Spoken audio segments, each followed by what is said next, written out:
এই সেবাটা নিতে পারে। এভাবে শিক্ষার্থী বান্ধব যত অ্যাক্টিভিজম আছে। 11ই মে ঐতিহাসিক কুরআন দিবস উপলক্ষে বাংলাদেশ ইসলামী ছাত্র শিবির কারমাইকেল কলেজ শাখার আয়োজনে মেধাবীদের মুখোমুখি ছাত্র শিবির শীর্ষক একটি অনুষ্ঠানের আয়োজন করা হয়েছে।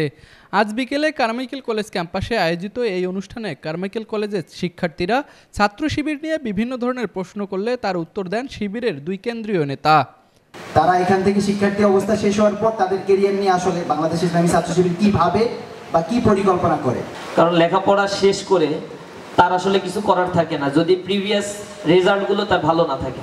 সুতরাং কিভাবে একটা ছাত্র প্রিভিয়াস রেজাল্টগুলো ভালো করবে এবং ইথিক্সের সাথে এডুকেশনকে কিভাবে মিলিয়ে সে একজন আদর্শ ছাত্র হতে পারে, এই জিনিসটার দিকে ইসলামী ছাত্র শিবির প্রায়োরিটি দেয়। প্রশ্নোত্তর অনুষ্ঠানে প্রধান অতিথি হিসেবে উপস্থিত ছিলেন বাংলাদেশ ইসলামী ছাত্র শিবিরের সাবেক কেন্দ্রীয় সভাপতি রাজিবুর রহমান পলাশ। প্রধান আলোচক হিসেবে উপস্থিত ছিলেন বাংলাদেশ ইসলামী ছাত্র শিবিরের secretary general Nurul Islam Saddam.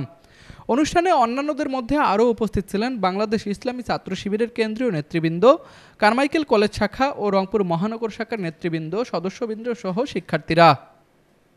Desk report, RCTV, Rangpur.